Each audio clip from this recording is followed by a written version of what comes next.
Saudara, Satgas Pangan Gabungan Kabupaten Serang ungkap pengoplosan beras tak layak konsumsi di Kecamatan Pamarayan, Serang, Banten. Tersangka mengoplos beras layak konsumsi dengan beras hajatan yang tak layak konsumsi yang kemudian dikemas dengan karung beras merek premium. 8 September 2025, Polres Serang membongkar penjualan beras tak layak konsumsi di Desa Pasir Limus, Pamarayan, Banten. Pemilik pabrik penggilingan padi berinisial SU ditetapkan sebagai tersangka. Kasus ini terungkap dari sidak Satgas Pangan Gabungan Kabupaten Serang di Desa Pasir Limus, Kecamatan Pamarayan. Satgas Pangan menemukan indikasi kecurangan karena tersangka membeli beras sisa hajatan berkualitas buruk dari warga. Beras hajatan adalah beras yang warga Pasir Limus sumbangkan untuk pemilik hajatan. Dari hasil sidak tersebut, kami menemukan kecurangan atau indikasi tindak pidana, di mana beras-beras yang berasal dari beberapa masyarakat yang diduga tidak layak konsumsi, dilakukan pengoplosan atau penggilingan atau produksi ulang, terus setelah itu dikemas dalam bentuk beberapa merek yang kemasan premium.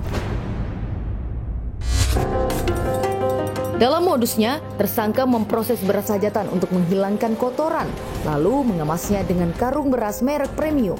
SU ini membeli beras-beras yang ada di masyarakat. Kalau di kami di Kabupaten Serang ini beras hajat, di mana setelah beras hajat ini dibeli, dicampur, terus dilakukan penggilingan karena yang bersangkutan ini punya penggilingan, digiling sedemikian rupa sampai dengan benar-benar bersih segala macam dan dikemas dalam bentuk dalam merek lain. Setelah itu yang bersangkutan menjual karena kebetulan juga yang tersangka ini mempunyai toko beras, menjual dengan kemasan dengan harga medium maupun premium.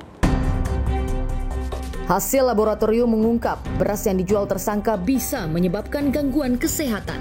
Cuma dari hasil lab ini menjelaskan bahwa beras ini mengandung jamur dan bakteri yang bisa menyebabkan kesehatan terganggu.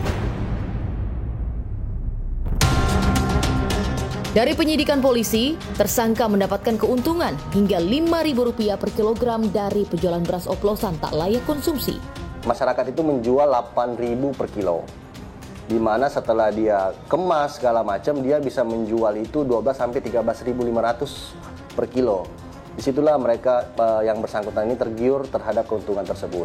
Di lain sisi juga banyak masyarakat ini yang datang ke dia untuk menjual berasnya sehingga dia juga ada peluang untuk melakukan pengoplosan tersebut. Tersangka dijerat pasal berlapis dengan ancaman 5 tahun penjara. Pasal yang kami kenakan yaitu pasal 109 Undang-Undang Nomor 7 Tahun 2014 tentang perdagangan, junto pasal 62 ayat 1, junto 8 ayat 1 huruf A, DI, yang itu Undang-Undang Perlindungan Konsumen, dan junto 382 KUHP. Dengan ancaman hukuman 5 tahun penjara dengan denda maksimal 5 miliar. Saudara, saat ini saya bersama dengan Kanit Reskrim Polres Serang yang akan menunjukkan kepada kita semua bagaimana bentuk dari beras oplosan yang diproduksi oleh pelaku. Ya, jadi ini beberapa barang bukti yang kita sita dan untuk uji sampel kita uji lab dan ditemukan bahwa beras yang kita uji ini banyak bakterinya dan banyak jamurnya. Dan untuk bisa kita lihat sendiri, ciri-ciri beras yang dioplos itu ya ada berwarna kuning, lalu banyak cacahannya, jadi tidak bersih seperti beras pada umumnya. Nah, saudara, ini memang bisa terlihat ya dari berasnya itu sendiri yang memang diproduksi oleh tersangka.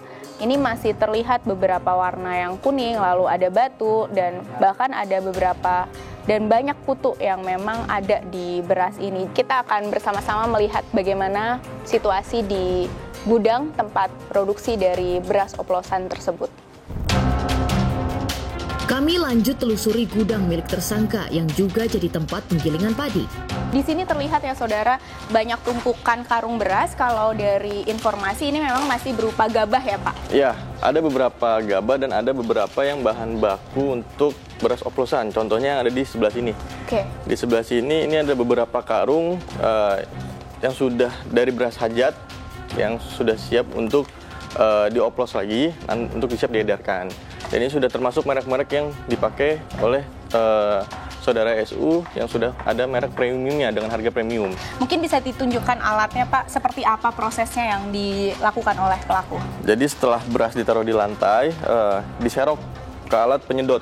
Nanti setelah disedot ke atas melalui alat ini, dan sedikit hilang debunya dan kutu-kutunya melalui mesin ini. Nanti setelah ditampung, dimasukkan ke karung dan ditimbang seberat 25 kilo. Dan lalu kemudian dibawa ke toko milik tersangka sendiri itu untuk dijualkan kembali. Jadi ini beberapa merek karung yang sebutnya merek premium. Kalau boleh tahu, ini tersangka mendapatkan karung-karung ini dari mana? Dari tempat pengumpulan karung yang berada di wilayah Kabupaten Serang.